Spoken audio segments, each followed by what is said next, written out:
علا شہر سے صرف 22 کلومیٹر کے فاصلے پر مدائن صالح واقع ہے، جہاں 5000 سال گزرنے کے باوجود آج بھی زندگی کے کوئی آثار دور دور تک موجود نہیں ہیں، حتیٰ کہ پینے کے لیے پانی بھی وہاں موجود نہیں ہے، کیونکہ اس سرزمین میں سرکش قوم پر اللہ تعالیٰ کا دردناک عذاب نازل ہوا تھا۔ حجاز مقدس کے تجارتی قافلے اسی راستے سے ملک شام جایا کرتے تھے۔ غزوہ تبوک کے موقع پر جب نبی اکرم صلی اللہ تعالی علیہ وسلم اس علاقے سے گزرے تو آپ صلی اللہ تعالی علیہ وسلم نے مسلمانوں کو یہ آثار قدیمہ دکھا کر وہ سبق دیا جو آثار قدیمہ سے ہر صاحب بصیرت شخص کو حاصل کرنا چاہیے۔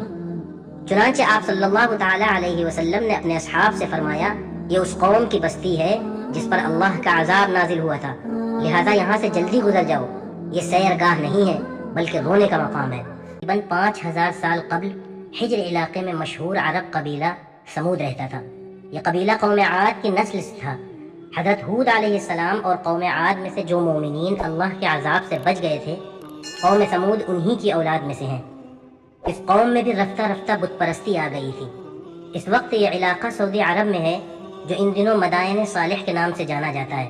مدائن مدینے کی جمع ہے جس کے معنی ہے شہر کے، جبکہ صالح مشہور نبی حضرت صالح علیہ السلام کی طرف منسوب ہے، یعنی حضرت صالح علیہ السلام کی بستیاں۔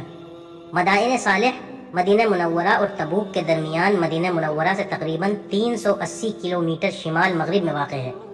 مدینہ منورہ سے خیبر تقریباً 180 کلومیٹر دور ہے، جو مدینہ منورہ اور مدائن صالح کے درمیان واقع ہے۔ بعض لوگ اس جگہ کی زیارت کے لیے جاتے رہتے ہیں، اگرچہ اس کی زیارت کوئی ترغیبی عمل نہیں ہے۔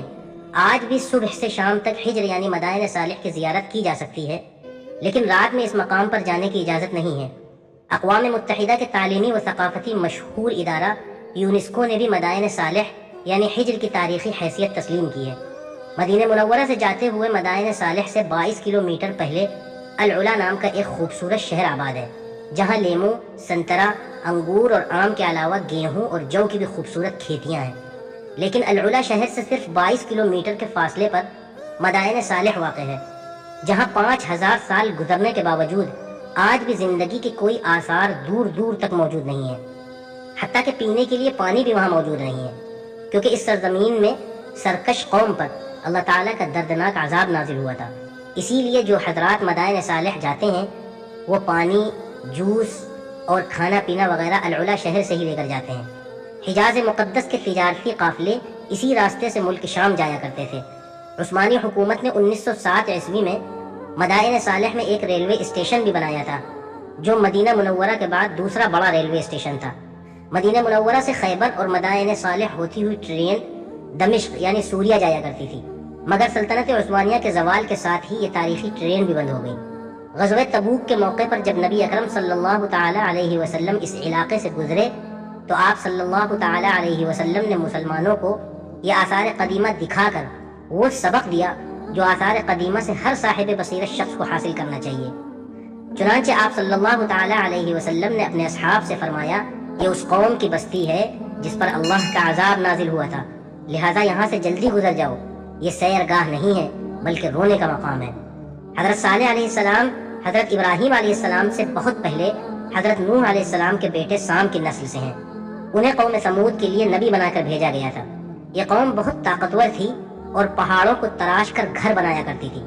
یہ لوگ بتوں کی عبادت کیا کرتے تھے۔ حضرت صالح علیہ السلام نے اپنی قوم کو حتی الامکان سمجھانے کی کوشش کی کہ ایک اللہ کی عبادت کرو، صرف وہی عبادت کے لائق ہے، اسی نے پوری کائنات کو پیدا کیا ہے۔ لیکن قوم سمود نے اللہ کے نبی حضرت صالح علیہ السلام کی بات نہیں مانی۔ ایک مرتبہ انہوں نے حضرت صالح علیہ السلام سے مطالبہ کیا کہ اگر آپ ہمارے سامنے کے پہاڑ سے کوئی اونٹنی نکال کر دکھا دیں گے تو ہم آپ پر ایمان لے آئیں گے۔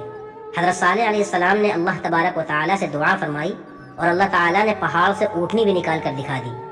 جس پہاڑی سے اونٹنی نکلی اسے فج الناقہ کہا جاتا ہے۔ اس معجزے کے باوجود چند لوگوں کے علاوہ قوم سمود کی بڑی تعداد ایمان نہیں لائی، لیکن چونکہ انہوں نے اس معجزے کو اپنی آنکھوں سے دیکھا تھا اس لیے وہ کسی قدر اس اونٹنی کا احترام کرتے تھے۔ حضرت صالح علیہ السلام کے فیصلے کے بعد کنویں سے پانی پینے کی باری مقرر کر دی گئی۔ ایک دن اونٹنی کنویں کا پانی پیتی اور دوسرے دن قوم سمود کے لوگ پانی پیتے، مگر آہستہ آہستہ انہوں نے اونٹنی کو ستانا شروع کر دیا۔ حضرت صالح علیہ السلام نے ایسا کرنے سے منع بھی کیا، لیکن ایک دن قوم سمود کے کچھ شریروں نے اونٹنی کو مار ڈالا۔ حضرت صالح علیہ السلام سمجھ گئے کہ اب اللہ رب العزت کا عذاب نازل ہو کر رہے گا، چنانچہ انہوں نے بتا دیا کہ 3 دن میں اللہ کا عذاب نازل ہو جائے گا۔